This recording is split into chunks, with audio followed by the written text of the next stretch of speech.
توتنهام كسب ليفربول. يعني هنقول ايه؟ بمناسبة ان توتنهام كسب ليفربول، النادي الاهلي كسب شباب بلوزداد 6-1 في القاهرة وعمل عليه حفلة. تمام، عمل عليه حفلة واداء لعيبة فوق ما تتخيل ونجوم، والاهلي عمل وودى وعمل كل شيء. ما انا عارف ازاي بيلعب، انا عارف ف الاهلي راح قابل بلوزداد في الجزائر. عرفنا طبعا التشكيله اللي كان لعب بها كولر، وحصل مشكله وحصل كلام كتير وكلام من ده. فالاهلي خسر 1-0.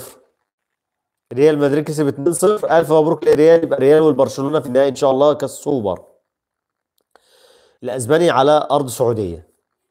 فبلوزداد عمل ماتش حلو امام الاهلي، لكن الاهلي لعب بطريقه دفاعيه كويسه، وكان عنده استعداد يكسب، وكان في امانه يكسب رغم انه ما لعبش على نقط ضعف بلوزداد في المباراه ديت اللي انا اتكلمت فيها كتير وقلنا فيها كتير ان الاهلي بلوزداد، شباب بلوزداد عنده نقط ضعف كبيره جدا جدا، والاهلي ما استغلهاش للاسف.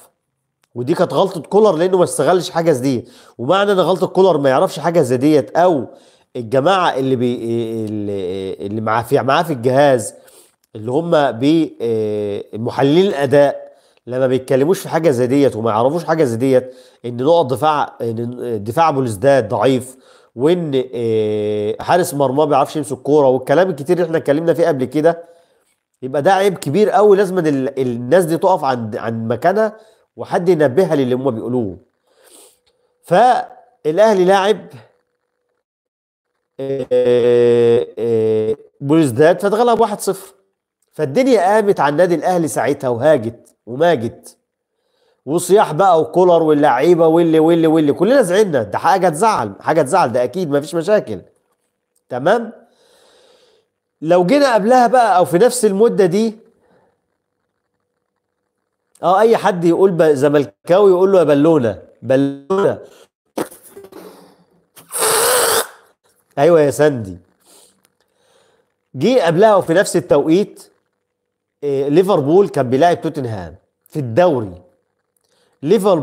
ليفربول كسب توتنهام 5-1 او 5-1 ولا 5-3، كان 5-3. ده تصدق كان نفس اليوم اللي كان الاهلي 6-3 نفس اليوم اللي كان الاهلي بيلعب فيه بلوزداد. الاهلي كسب 6-1 وليفربول كسب توتنهام 6-3. تمام. تشاء الظروف وتعدي الايام وتيجي اسبوعين بعدها بالظبط ليفربول وتوتنهام في بطولة الكاس. يقوم برضو توتنهام يا مؤمن يكسب ليفربول 1-0. يعني تخيل، ادي انا من اسبوعين بالظبط كسبانك 6-3 وعامل عليك حفلة، وصلاح يومها جايب هدفين وعامل 2 اسيست. حكاية. صلاح كان في اليوم ده حكاية. تعدي الايام ويعدي اسبوعين بالظبط، يعني 14 يوم بالظبط، نفس المده اللي عدت عن مباراه الاهلي او اقل شويه وشباب بلوزداد، وبلوزداد كسب 1-0. توتنهام امبارح كسب 1-0 وخرج ليفربول من الكاس.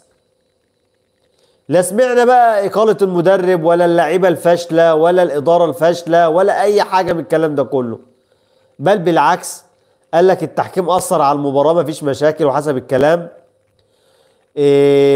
وان في مشكله وان مفيش اي مشاكل خالص، مباراه وخلصت ومباراه وعدت. رغم ان ليفربول المفروض في المباريات ديت ما بيلعبش ب الاستاذ مو محمد، حبيبنا الاستاذ مو محمد، اللايك يا مو مصطفى ظهر معانا اهو. يا مصطفى هتاخد بالونه؟